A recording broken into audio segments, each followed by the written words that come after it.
ಗುತ್ತಿಗೆದಾರ ಸಚಿನ್ ಆತ್ಮಹತ್ಯೆಯ ವಿಚಾರವನ್ನೇ ಬಿಜೆಪಿ ಅಸ್ತ್ರ ಮಾಡಿಕೊಂಡು ಕಾಂಗ್ರೆಸ್ ವಿರುದ್ಧ ಮುಗಿಬಿದ್ದಿದೆ. ಇವತ್ತು ಖರ್ಗೆ ಕೋಟೆಯಲ್ಲಿ ಇದೇ ವಿಚಾರವನ್ನು ಇಟ್ಕೊಂಡು ಕಮಲ ಕಲಿಗಳು ಪ್ರಿಯಾಂಕ್ ಖರ್ಗೆ ಅವರ ರಾಜೀನಾಮೆಗಾಗಿ ಆಗ್ರಹಿಸಿದರು. ಸಚಿನ್ ಆತ್ಮಹತ್ಯೆಯ ಕೇಸ್ನಲ್ಲಿ ಪ್ರಿಯಾಂಕ್ ರಾಜೀನಾಮೆಗೆ ಪಟ್ಟು ಪ್ರಿಯಾಂಕ್ ರಾಜೀನಾಮೆಗೆ ಆಗ್ರಹಿಸಿ ಕಲಬುರಗಿಯಲ್ಲಿ ಇವತ್ತು ಬೃಹತ್ ಪ್ರೊಟೆಸ್ಟ್. ಪ್ರಿಯಾಂಕ್ ಖರ್ಗೆ ನಿವಾಸಕ್ಕೆ ಬಿಜೆಪಿಯಿಂದ ಇವತ್ತು ಮುತ್ತಿಗೆ ಹಾಕುವಂತಹ ಯತ್ನ ಆಯಿತು. ಬ್ಯಾರಿಕೇಡ್ ಅನ್ನು ತಳ್ಳಿ ಪ್ರಿಯಾಂಕ್ ಮನೆಗೆ ನುಗ್ಗಲು ಬಿಜೆಪಿಯ ಮುಖಂಡರುಗಳು ಮುಂದಾಗಿದ್ದು, ಆರ್ ಅಶೋಕ್ ನೇತೃತ್ವದಲ್ಲಿ ಸಚಿವರ ಮನೆಗೆ ಮುತ್ತಿಗೆ ಹಾಕುವಂತಹ ಯತ್ನ ಕೂಡ ಆಯಿತು. ಈ ಸಂದರ್ಭದಲ್ಲಿ ಬಿಜೆಪಿ ನಾಯಕರನ್ನ ವಶಕ್ಕೆ ಪಡೆದುಕೊಳ್ತಾರೆ ಪೊಲೀಸರು. ಕಾಂಗ್ರೆಸ್ ಕಾರ್ಯಕರ್ತರಿಂದ ಎಳನೀರು, ಕಾಫಿ, ಟೀ ವ್ಯವಸ್ಥೆಯನ್ನು ಕೂಡ ಮಾಡುವ ಮೂಲಕ ಕುಹಕವಾಡುವಂತಹ ಕೆಲಸ ಆಯಿತು. ಹಾಗಾದರೆ ಇವತ್ತು ಖರ್ಗೆ ಕೋಟೆಯಲ್ಲಿ ಬಿಜೆಪಿ ನಾಯಕರುಗಳ ಘರ್ಜನೆ, ಹೋರಾಟ ಹೇಗಿತ್ತು ಬನ್ನಿ ನೋಡ್ಕೊಂಡು ಬರೋಣ.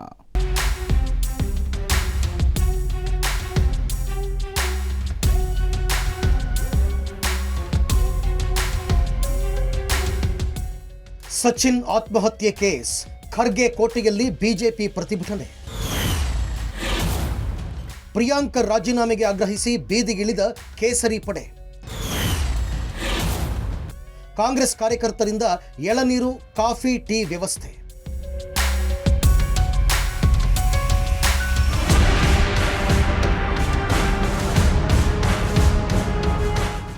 ಬೀದರ್ನ ಯುವ ಗುತ್ತಿಗೆದಾರ ಸಚಿನ್ ಪಾಂಚಾಳ್ ಆತ್ಮಹತ್ಯೆ ಪ್ರಕರಣ ಖಂಡಿಸಿ ಹಾಗೂ ಪ್ರಿಯಾಂಕ್ ಖರ್ಗೆ ರಾಜೀನಾಮೆಗೆ ಆಗ್ರಹಿಸಿ ಬಿಜೆಪಿ ಕಾರ್ಯಕರ್ತರು ಇಂದು ಖರ್ಗೆ ಕೋಟೆ ಕಲಬುರಗಿಯಲ್ಲಿ ಬೃಹತ್ ಪ್ರತಿಭಟನೆ ನಡೆಸಿದರು. ನಗರದ ಜಗತ್ ವೃತ್ತದಿಂದ ಜಿಲ್ಲಾಧಿಕಾರಿ ಕಚೇರಿವರೆಗೂ ಕಮಲ ಪಡೆಯ ಕಾರ್ಯಕರ್ತರು ಪ್ರತಿಭಟನೆ ನಡೆಸಿದರು.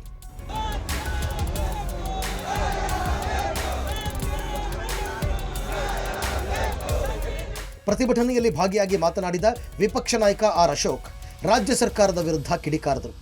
ರಾಜ್ಯದಲ್ಲಿ ಗುತ್ತಿಗೆದಾರರು, ನಿಷ್ಠಾವಂತ ಅಧಿಕಾರಿಗಳು, ರೈತರು ಆತ್ಮಹತ್ಯೆ ಮಾಡಿಕೊಳ್ತಾ ಇದ್ದಾರೆ. ಸರ್ಕಾರದ ಹಣ ವಸೂಲಿ ದಂಧೆಗಾಗಿ ಅಮಾಯಕ ಗುತ್ತಿಗೆದಾರರು, ಅಧಿಕಾರಿಗಳು ಬಲಿಯಾಗ್ತಾ ಇದ್ದಾರೆ. ಇದೇ ಕಾರಣಕ್ಕೆ ಇಂದು ಸಚಿನ್ ಆತ್ಮಹತ್ಯೆಯಾಗಿದೆ. ಸಚಿನ್ ಸಾವಿಗೆ ನ್ಯಾಯ ಬೇಕು, ನ್ಯಾಯ ಸಿಗುವವರೆಗೂ ಹೋರಾಟ ಮಾಡುತ್ತೇವೆ ಅಂತ ಎಚ್ಚರಿಕೆ ನೀಡಿದರು. ಇನ್ನೊಂದೆಡೆ ಸಿಬಿಐಗೆ ಪ್ರಕರಣವನ್ನು ವಹಿಸಬೇಕು ಅಂತ ಸಿಟಿ ರವಿ ಒತ್ತಾಯಿಸಿದರು. ನಿಷ್ಠಾವಂತ ಅಧಿಕಾರಿಗಳು, ಕಾಂಗ್ರೆಸ್ಸಿನ ಹಣದ ಆಸೆ, ದುರಾಸೆ, ನಿಷ್ಠಾವಂತ ಅಧಿಕಾರಿಗಳು ಸಾವನ್ನಪ್ತಾ ಇದ್ದಾರೆ. ಈ ಕಾಂಟ್ರಾಕ್ಟರ್ಗಳನ್ನು ಸುಲಿಗೆ ಮಾಡ್ತಾ ಇರೋವಂಥದ್ದು ಇವತ್ತು ಮನೆ ಮಾತಾಡ್ಬಿಟ್ಟಿದೆ. ಇದೊಂದು ಪರ್ಸೆಂಟೇಜ್ ಸರ್ಕಾರ ಇದೆ. ಸರ್ಕಾರಿ ಕಚೇರಿಗಳಲ್ಲಿ ಲಂಚಾವತಾರ ತಾಂಡವಾಡ್ತಾ ಇದೆ. ಅದರ ಕಾರಣಕ್ಕೆ ಇವತ್ತು ಸಚಿನ್ ಆತ್ಮಹತ್ಯೆ ಆಗಿರುವಂಥದ್ದು. ಆ ನೊಂದಿರೋ ಕುಟುಂಬಕ್ಕೆ ನಾವು ವಿರೋಧ ಪಕ್ಷವಾಗಿ ಅವ್ರ ಪರವಾಗಿ ನಿಲ್ಲುವಂಥದ್ದು ನಮ್ಮ ಕರ್ತವ್ಯ. ಆ ಕರ್ತವ್ಯವನ್ನು ಚಾಚು ತಪ್ಪದೆ ಮಾಡ್ತೀರಿ. ಅವರಿಗೆ ನ್ಯಾಯ ಸಿಗೋವರೆಗೂ ನಮ್ಮ ಹೋರಾಟ ನಿಲ್ಲೋದಿಲ್ಲ. ಪ್ರೆಸಿಡೆಂಟ್ ಶ್ರೀ ಮಲ್ಲಿಕಾರ್ಜುನ್ ಖರ್ಗೆ ಅವರ ಮಗನ ಕಾರಣಕ್ಕೆ ನನ್ನ ಕಾನೂನು ಅನ್ವಯ ಆಗಲ್ಲ, ನನಗೆ ಸಂವಿಧಾನನೂ ಅನ್ವಯ ಆಗಲ್ಲ ಅಂತ ಅವ್ರು ಭಾವಿಸಿರ್ಬಹುದು. ಭಾರತದ ಕಾನೂನು ಕಾಂಗ್ರೆಸ್ನವರಿಗೂ ಒಂದೇ, ಬಿಜೆಪಿಯವರಿಗೂ ಒಂದೇ. ಈಶ್ವರಪ್ಪನವ್ರ ರಾಜೀನಾಮೆಯನ್ನು ಕೇಳಿ ಪಡೆದ್ರಲ್ಲ, ಯಾವ ಸಾಕ್ಷಿ ಇತ್ತು ಅವರಿಗೆ? ಇವತ್ತು ಅದೇ ಆಧಾರದಲ್ಲಿ, ಡೆತ್ ನೋಟ್ ಆಧಾರದಲ್ಲಿ ಅವತ್ತು ಈಶ್ವರಪ್ಪನವ್ರು ರಾಜೀನಾಮೆ ಕೊಟ್ಟರು. ನಾವು ಇವು ಆಗ್ರಹಿಸ್ತೇವೆ, ನಿಷ್ಪಕ್ಷಪಾತವಾದ ತನಿಖೆ ಆಗೋದಕ್ಕೆ ಪ್ರಿಯಾಂಕ್ ಖರ್ಗೆ ಅವರು ತಮ್ಮ ಸಚಿವ ಸ್ಥಾನಕ್ಕೆ ರಾಜೀನಾಮೆ ಕೊಡಬೇಕು. ಹಾಗಾದ್ರೆ ರಾಜ್ಯ ಸರ್ಕಾರ ಕೈಗೊಳ್ಳುವ ಯಾವುದೇ ರೀತಿಯ ತನಿಖಾ ಏಜೆನ್ಸಿಗಳು ನ್ಯಾಯಯುತವಾಗಿ ತನಿಖೆ ನಡೆಸೋಕೆ ಹೇಗೆ ಸಾಧ್ಯ? ನ್ಯಾಯಯುತವಾದ ತನಿಖೆ ಆಗಬೇಕು ಅಂದರೆ ನ್ಯಾಯಾಧೀಶರ ನೇತೃತ್ವದಲ್ಲಿ ತನಿಖೆ ಆಗಬೇಕು, ಇಲ್ಲ ಸಿಬಿಐ ತನಿಖೆ ಆಗಬೇಕು. ಸಿಬಿಐಗೂ ನ್ಯಾಯಾಧೀಶರಿಗೂ ಕೊಡಲಿ, ಅಲ್ಲಿ ನಿಷ್ಪಕ್ಷಪಾತವಾಗಿರುವಂಥ ತನಿಖೆ ಆಗಲಿ. ಸಚಿನ್ ಆತ್ಮಹತ್ಯೆಯಲ್ಲಿ ಪ್ರಿಯಾಂಕ್ ಹೆಸರಿದೆ. ರಾಜೀನಾಮೆ ಸೂಕ್ತ ಎಂದ ಮೇಲ್ಮನೆ ವಿಪಕ್ಷ ನಾಯಕ.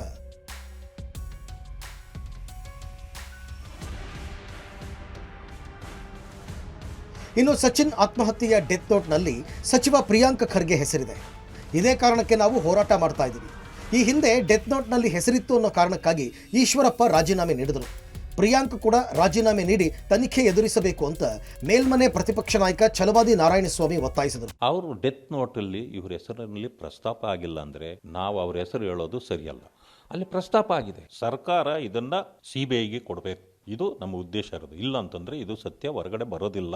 ಇದನ್ನ ನಾವು ಏನಾಗ್ತೀವಿ ನನಗೆ ಪ್ರಶ್ನೆ ಇಲ್ಲ.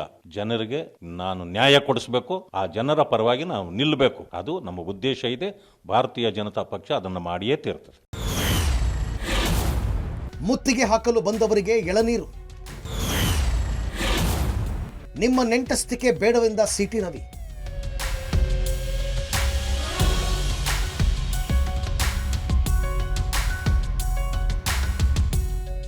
ಇನ್ನು ತಮ್ಮ ಮನೆಗೆ ಮುತ್ತಿಗೆ ಹಾಕಲು ಬರುವ ಬಿಜೆಪಿ ಮುಖಂಡರಿಗೆ ಪ್ರಿಯಾಂಕ್ ಖರ್ಗೆ ಎಳ್ನೀರು, ಟೀ, ಕಾಫಿ, ನೀರಿನ ವ್ಯವಸ್ಥೆ ಮಾಡಿ ಕೌಂಟರ್ ಕೊಟ್ಟಿದ್ದಾರೆ. ಅಲ್ಲದೆ ಬಿಜೆಪಿಯ ಗೂಂಡಾಗಿರಿಗೆ ನಮ್ಮ ಗಾಂಧಿಗಿರಿ ಅಂತ ಕಾರ್ಯಕರ್ತರು ಬ್ಯಾನರ್ ಹಾಕಿದ್ದಾರೆ. ಅಲ್ಲದೆ ಬಿಜೆಪಿ ವಿರುದ್ಧ ವಾಗ್ದಾಳಿ ನಡೆಸಿರುವ ಪ್ರಿಯಾಂಕ್, ಹೆಣ ಬಿದ್ದರೆ ಸಾಕು ಬಿಜೆಪಿಗೆ ಸಂಭ್ರಮ. ನಾನು ಸಚಿನ್ ಕುಟುಂಬದ ಜೊತೆಗೆ ಮಾತನಾಡಿದ್ದೇನೆ. ಬಿಜೆಪಿಯವರು ಹೇಳಿದಂತೆಲ್ಲ ನಾವು ಕುಣಿಯೋದಕ್ಕಾಗಲ್ಲ. ಪಾರದರ್ಶಕ ತನಿಖೆ ಮಾಡಿಸೋದು ಸರ್ಕಾರದ ಜವಾಬ್ದಾರಿಯಾಗಿದೆ. ಬಿಜೆಪಿ ನಾಯಕರಿಗೆ ಯಾಕೆ ಸಿಬಿಐ ಮೇಲೆ ಪ್ರೀತಿ ಅಂತ ಪ್ರಶ್ನಿಸಿದರು. ಎಳನೀರು ಪಾಲಿಟಿಕ್ಸ್ಗೆ ತಿರುಗೇಟು ಕೊಟ್ಟ ಸಿಟಿ ರವಿ, ನಿಮ್ಮ ಜೊತೆ ನಮಗೆ ನೆಂಟಸ್ತಿಕೆ ಬೇಡ ಅಂತ ತಿರುಗೇಟು ಕೊಟ್ಟಿದ್ದಾರೆ. ಹೆಣ ಬಿದ್ದರೆ ಸಾಕು ಇವರಿಗೆ ಸಂಭ್ರಮ. BJP ಅವರಿಗೆ ಯಾವುದೇ ರೀತಿ ಆಡಳಿತದಲ್ಲಿದ್ದಾಗೂ ಅವ್ರಿಗೆ ಜವಾಬ್ದಾರಿ ಇಲ್ಲ, ವಿರೋಧ ಪಕ್ಷದಲ್ಲಿದ್ದಾಗೂ ಅವ್ರಿಗೆ ಜವಾಬ್ದಾರಿ ಇಲ್ಲ. ನಾನು ಕೂಡ ಅವ್ರ ಕುಟುಂಬದವ್ರಿಗೆ ಮಾತನಾಡಿದ್ದೇನೆ. ಪಾರದರ್ಶಕವಾಗಿ ತನಿಖೆ ಜವಾಬ್ದಾರಿ ಇದೆ, ಅದು ಸರ್ಕಾರದಾಗಿದೆ, ನಮ್ಮದಾಗಿದೆ, ಅದು ನಾವು ಮಾಡಿಸ್ತೀವಿ ಅಂತ ಆಶ್ವಾಸನೆಯನ್ನು ಕೂಡ ನಾನು ಕೊಟ್ಟಿದ್ದೇನೆ. ಇವ್ರ ಟೈಮ್ನಲ್ಲಿ ಎಷ್ಟು CBI ಕೊಟ್ಟಿದ್ದಾರೆ ಅವ್ರ ಸರ್ಕಾರ ಇದ್ದಾಗ ನಾವು ನೋಡಿದ್ದೇವೆ. ಸೊ ಇವ್ರಿಗೆ ಏನಕ್ಕೆ ಪದೇ ಪದೇ BJP ಅವರಿಗೆ ಅಷ್ಟು ಪ್ರೀತಿ CBI ಮೇಲೆ ಗೊತ್ತಿಲ್ಲ. ನಾವು ಸಂಬಂಧ ಬೆಳೆಸೋಕೆ ಬಂದಿಲ್ಲ, ನಾವು ನ್ಯಾಯ ಕೇಳಕ್ಕೆ ಬಂದಿದ್ದೀವಿ. ಸಚಿನ್ ಪಾಂಚಾಳ್ನ ಸಾವಿಗೆ ನ್ಯಾಯ ಕೇಳಕ್ಕೆ ಬಂದಿದ್ದೀವಿ. ಸಂಬಂಧ ಬೆಳೆಸಕ್ಕೆ ಬಂದಾಗ, ವಿಶ್ವಾಸಕ್ಕೆ ಅಂತ ಹೋದಾಗ ಅವ್ರ ಮನೇಲಿ ಟೀ ಕಾಫಿ ಕುಡಿತೀವಿ. ಈಗ ನಾವು ಬಂದಿರೋದು ಸಚಿನ್ ಪಾಂಚಾಳ ಸಾವಿಗೆ ನ್ಯಾಯ ಕೊಡಿ ಅಂತ. ನ್ಯಾಯ ಕೊಡಿ. ನಾನು ಹೇಳ್ತಾ ಇದ್ದೀನಲ್ಲ, ನೀವು ಸಚಿನ್ ಪಾಂಚಾಳ್ನ ಸಾವಿಗೆ ಅಪಮಾನ ಮಾಡ್ತಾ ಇದ್ದೀರಿ, ಸಾವನ್ನ ಸಂಭ್ರಮಿಸ್ತಾ ಇದ್ದೀರಿ. ಕಲಬುರಗಿ ಮಾತ್ರವಲ್ಲದೆ ರಾಜ್ಯಾದ್ಯಂತ ಪ್ರಿಯಾಂಕ್ ಖರ್ಗೆ ವಿರುದ್ಧ ಪ್ರತಿಭಟನೆ ನಡೆಯಿತು. ಶಿವಮೊಗ್ಗದಲ್ಲಿ ಪ್ರತಿಭಟನೆಯಲ್ಲಿ ಭಾಗಿಯಾದ ವಿಜಯೇಂದ್ರ ಪ್ರಿಯಾಂಕ್ ಖರ್ಗೆ ರಾಜೀನಾಮೆಗೆ ಒತ್ತಾಯಿಸಿದರು. ರಾಮನಗರ, ಕೋಲಾರ, ಬೀದರ್ನಲ್ಲೂ ಪ್ರತಿಭಟನೆ ಜೋರಾಗಿತ್ತು. ಈ ಸರ್ಕಾರಕ್ಕೆ ಪ್ರಕರಣಕ್ಕೆ ಸಂಬಂಧನೇ ಇಲ್ಲ ಅನ್ನೋ ರೀತಿಯನ್ನು ರಾಜ್ಯ ಸರ್ಕಾರ, ಮುಖ್ಯಮಂತ್ರಿಗಳು, ಸಚಿವರು ವರ್ತನೆ ಮಾಡ್ತಾ ಇದ್ದಾರೆ.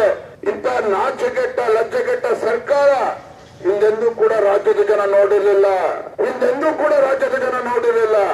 ಇಂಥ ಲಜ್ಜೆಗೆಟ್ಟ ವರ್ತನೆ, ಇಂಥ ದುಷ್ಟ ಕಾಂಗ್ರೆಸ್ ಸರ್ಕಾರ, ದುಷ್ಟ ಮಂತ್ರಿಗಳು ಯಾವ ರೀತಿ ಬೇಜವಾಬ್ದಾರಿಯಿಂದ ನಡ್ಕೊಳ್ತಾ ಇದ್ದಾರೆ. ಶಾಪ ಈ ರಾಜ್ಯ ಸರ್ಕಾರಕ್ಕೆ ತಡ್ತದೆ.